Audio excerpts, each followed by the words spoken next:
Hello everyone, my name is Eric Thomas. I am here with the incredible Mr. Domonique Mitchell. How are you doing today, sir? Domonique Mitchell. I'm doing just fine, really good. That is awesome, that is awesome. An incredible thing about Mr. Domonique Mitchell is that he has been in the music industry for over 20 years. That is such a long time. You sound old. I do apologize for that. Can you indulge, our listeners and our viewers, some of the accomplishments, some of the experience that you've gained within being, in the music industry for over 20 years? Well, let's just take it from the beginning. I'm from East Elmhurst, Queens, New York, LaGuardia Airport, right across the street. And I was raised around some great people like Kid and Play, Kwame, Salt and Pepper, and folks like that.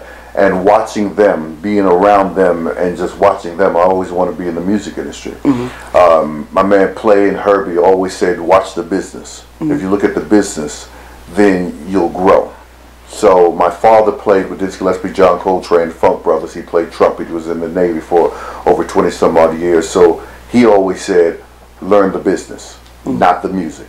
The music always changes, but the business stays the same. So I took a little thing from what Jay-Z said, I'm a businessman, so let me handle my business, man. All right. There we go, there we go, there we go.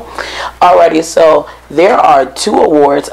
We actually got the opportunity to meet Mr. Mitchell over the weekend while we were working with Miss Carlette Martin on her new music video, and he was able to describe to me 2 awesome awards that he was able to achieve while being within the industry. So I was wondering if you were able to indulge us in what those awards were and how that made you feel. Well, the first award, the big award, was a Diamond Award. I started working with Left Eye. Left Eye had a group called Black, and Black went on tour with NSYNC. And when you do your job, you kind of like go up and up. Got to meet with Doug Brown and Johnny Wright. Got to go on tour with NSYNC. NSYNC sold over 30-40 million albums, and they went diamond. That's 10 million. I got an award for that. Wow. And so that was really big. Wow. But the second award is, now that I'm doing gospel, I have a gospel label called Gospel Rhythm Music. And now that I'm doing gospel, the gospel artists that I've worked with gave me an ambassador award. And that award means the most to me because the first award is all about money. This award is about the souls that you bring to God. All right. So that means more to me than anything. That is amazing. And I do know one of the artists on your label is Miss Carlette Martin. Could you just briefly share with us, how you were able to get that type of connect? CARLETT Martin.com. I was at Cafe 290 in Atlanta, and I was doing a show. And at this show, music artists perform in front of me, and I usually jump on stage and show them how to do it. And I felt this heat behind my head for about 2-3 hours, and I was just like, what light is that? That was this woman that was just so beautiful, looking at me and just smiling with her glow. And I was like, okay. And she said, God told me I'm supposed to work with you. And I was like, yeah, okay, well, God didn't tell me that, so I don't know what you're talking about. Right. But she just kept calling me. She called me. She kept telling me about, and as she talked, I started feeling something about her.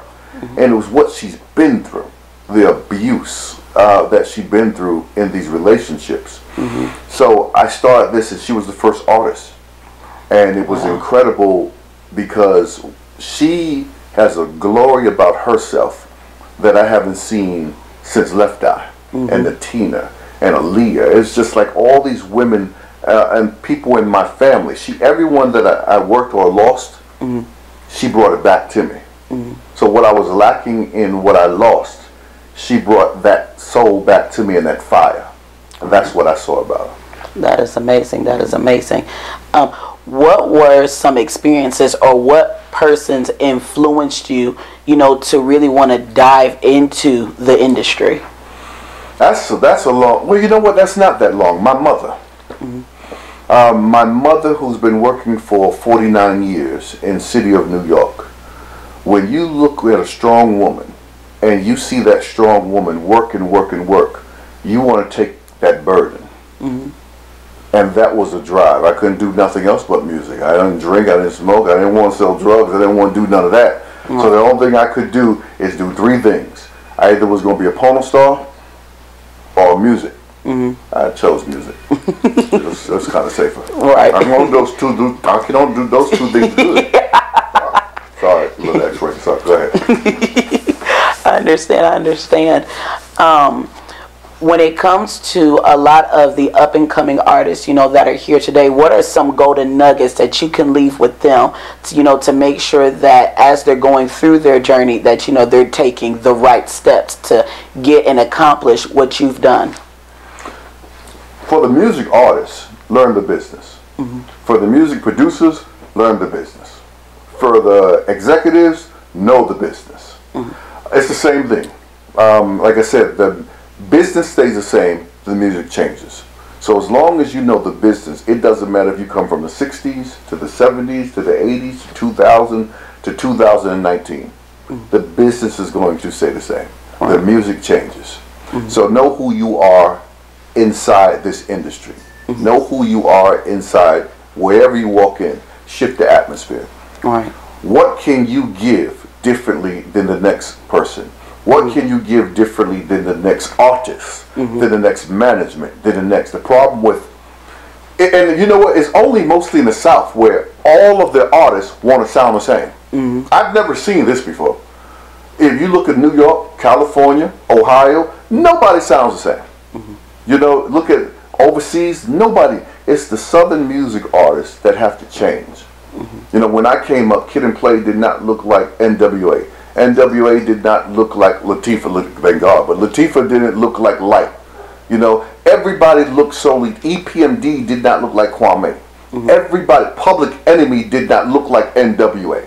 Everybody had their individuality, and it was so beautiful because when you woke up in the morning, you had so much variety of music.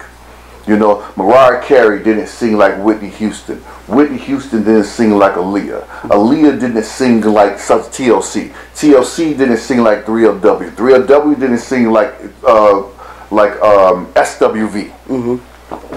That's what's missing today. It's missing. Music is missing so much variety. So that's the whole thing I would say. If you sound like someone else, then you're a fad, and you're not going to last long. Usher don't sound. If you look at today's stars, Usher don't sound like Chris Brown. Exactly. Sierra don't sound like such and such. Right? It's just a beautiful thing that Beyonce and Sierra, Janet Jackson is still there. But none of these. Now, when you get to the lower, everyone sounds like someone. Future sounds like Designer. Well, Designer sounds like Future, but you forgot Future when he came out sound like T-Pain. You'll forget that. Okay. So everyone is sound like somebody. Alrighty, thank you so much, Mr. Domonique Mitchell, for allowing Woo Media to come down here, be a part of your musical journey. And again, thank you so much for the knowledge, your experience, and the golden nuggets that you have left with us as upcoming artists. This has been Eric Thomas, and again, Mr. Domonique Mitchell. DOMONIQUE Mitchell. Over and out, guys.